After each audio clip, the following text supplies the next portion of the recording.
দ্বিতীয় বিশ্বযুদ্ধ নামটা শুনলে কেমন যেন একটা ভয়াবহ ছবি ভেসে ওঠে, তাই না? মানব ইতিহাসের সবচেয়ে বিধ্বংসী এক অধ্যায়।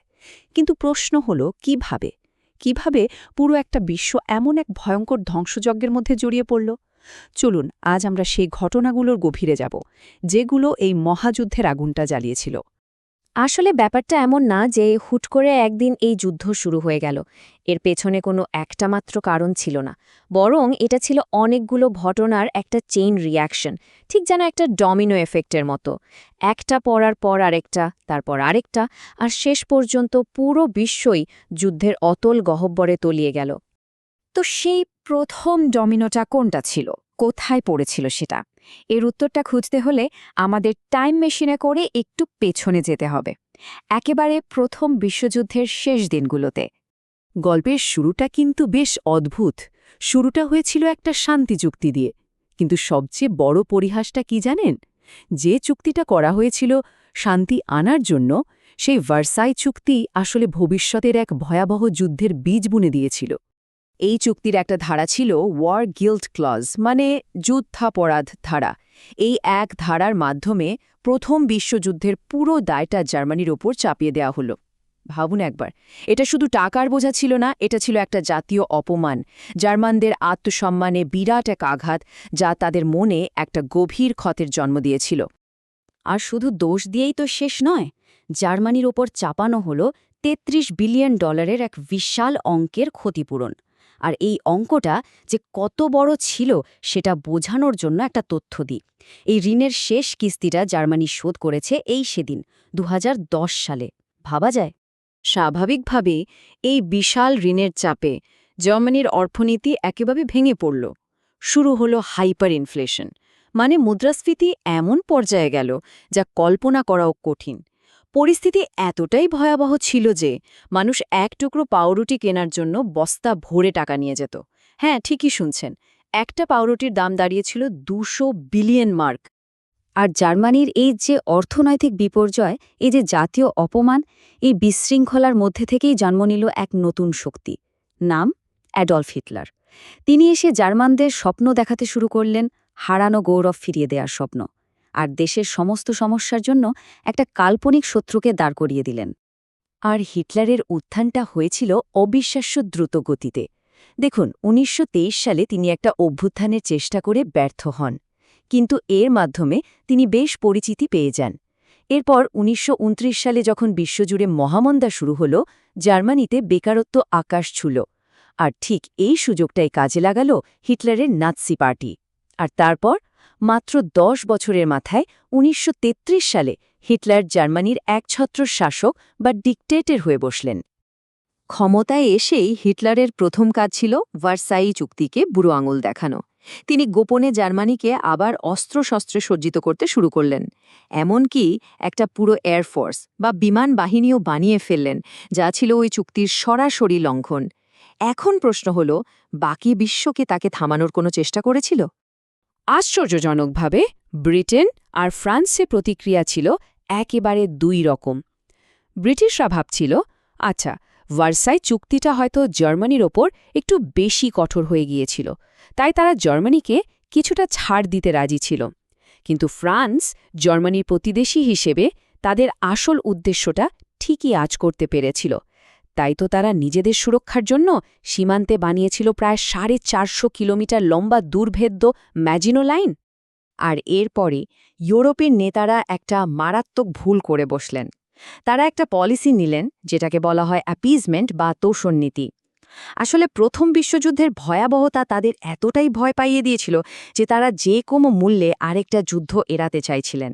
আর তাই তারা হিটলারের একের পর এক দাবি মেনে নিয়ে একরকম শান্তি কেনার চেষ্টা করছিলেন। কিন্তু এই শান্তি কেনার চেষ্টাটা বুমেরাং হয়ে গেল। এতে শান্তি তো আসলই না, উল্টো হিটলারের খিদে আরও বেড়ে গেল। তিনি বুঝতে পারলেন, যা চাইবেন তাই পাবেন।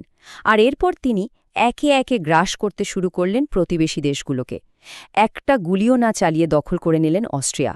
তারপর মিউনিক চুক্তির মাধ্যমে চেকোস্লোভেকিয়ার একটা অংশ নিলেন, আর কয়েক মাস পরেই পুরো চেকোস্লোভেকিয়াকেই গিলে ফেললেন। আর চেকোস্লোভাকিয়াকে হিটলারের হাতে তুলে দেওয়ার পর ব্রিটিশ প্রধানমন্ত্রী নেভিল চ্যাম্বারলেন খুব গর্ব করে একটা কাগজ ছুড়িয়ে বলেছিলেন, এটা নাকি আমাদের সময়ের জন্য শান্তি। ইতিহাস সাক্ষী, এটা ছিল ইতিহাসের সবচেয়ে বড় ভুলগুলোর একটা। তিনি আসলে শান্তি নয়, অজান্তেই যুদ্ধকে আমন্ত্রণ জানিয়ে এসেছিলেন। এত কিছু পাওয়ার পরেও হিটলার কিন্তু থামলেন না। ইউরোপের এই ছাড় দেওয়ার নীতি তাকে আরও আগ্রাসী করে তুলেছিল। এবার তার চোখ পড়ল পোল্যান্ডের ওপর, কিন্তু এটাই ছিল শেষ সীমা। এবার বিশ্ব আর চুপ করে থাকতে পারল না। The point of no return. তবে পোল্যান্ড আক্রমণের আগে হিটলার এক মাস্টার স্ট্রোক দিলেন, যা পুরো বিশ্বকে একেবারে হতবাক করে দিয়েছিল। তিনি তার সবচেয়ে বড় আদর্শগত শত্রু কমিউনিস্ট সোভিয়েত ইউনিয়নের সাথে একটা নন আগ্রেশন প্যাক্ট বা অ-আগ্রাসন চুক্তি সই করলেন। ভাবা যায়, নাৎসি জার্মানি আর সোভিয়েত ইউনিয়ন হাত মেলাচ্ছে? এটা ছিল এক অবিশ্বাস্য রাজনৈতিক চাল। আর এর পরে এলো সেই দিনটা, ১ সেপ্টেম্বর ১৯৩৯। ১০ লক্ষ জার্মান সৈন্য পোল্যান্ড আক্রমণ করল। ব্রিটেন আর ফ্রান্স একটা আল্টিমেটাম বা চরমপত্র দিয়েছিল, কিন্তু হিটলার সেটাকে পাত্তাই দিলেন না। এর ঠিক দুদিন পর ৩ সেপ্টেম্বর ব্রিটেন আর ফ্রান্স জার্মানির বিরুদ্ধে যুদ্ধ ঘোষণা করল। আর এভাবেই শুরু হলো মানব ইতিহাসের সবচেয়ে রক্তক্ষয়ী সংঘাত, দ্বিতীয় বিশ্বযুদ্ধ। এখন প্রশ্ন হল, জার্মানি কিভাবে এত দ্রুত এতগুলো দেশ দখল করে ফেলছিল? তাদের এই অবিশ্বাস্য সাফল্যের রহস্যটা কী ছিল? উত্তরটা হল এক শব্দে, ব্লিটজক্রিগ, বাংলায় যাকে বলে বিদ্যুৎ গতির যুদ্ধ। এটা ছিল যুদ্ধের এক সম্পূর্ণ নতুন কৌশল, যা শত্রুপক্ষকে একেবারে হতবম্ব করে দিত। দেখুন, প্রথম বিশ্বযুদ্ধের যুদ্ধগুলো হতো খুব ধীর গতিতে, ট্রেঞ্চ বা পরিখার মধ্যে থেকে। ব্লিটজক্রিগ ছিল ঠিক তার উল্টো। এর মূল মন্ত্রই ছিল স্পিড আর সারপ্রাইজ, মানে গতি আর আকস্মিকতা। শত্রুকে কোনো কিছু বোঝার বা প্রতিরোধ গড়ে তোলার কোনো সুযোগই দেওয়া হতো না। এই কৌশলের মূলত ৩টা ধাপ ছিল। প্রথমে, ট্যাঙ্কের বিশাল বহর ঝড়ের বেগে এগিয়ে গিয়ে শত্রুর ডিফেন্স লাইন ভেঙে গুড়িয়ে দিত। ঠিক একই সময় আকাশ থেকে জার্মান বিমান বাহিনী মানে লুফটওয়াফে বোমা ফেলে সব ছত্রভঙ্গ করে দিত। আর সব শেষে পদাতিক সৈন্যরা এসে এই হতভম্ব দিশেহারা শত্রুদের চারদিক থেকে ঘিরে ফেলত। ব্যাস, খেলা শেষ। কিন্তু এই যে নিরলস বিদ্যুৎ গতি, এটা ধরে রাখার জন্য জার্মানরা একটা ভয়ঙ্কর অন্ধকার পথের সাহায্য নিয়েছিল। তাদের সৈন্যদের প্রায় পারভিটিন নামে একটা ড্রাগ দেওয়া হতো। জানেন এই পারভিটিন আজকের দিনে কী নামে পরিচিত? Crystal math. এই ভয়ঙ্কর ড্রাগটা সৈন্যদের দিনের পর দিন না ঘুমিয়ে কোনো ক্লান্তি ছাড়াই যুদ্ধ চালিয়ে যেতে সাহায্য করত।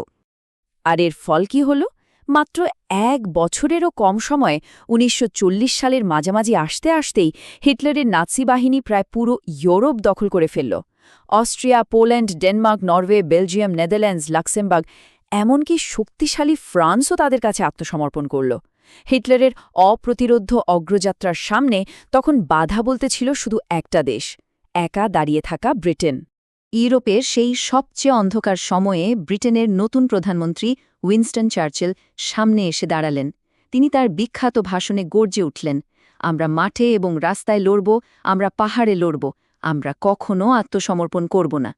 ব্রিটেন তখন একা, চারদিকে শত্রু।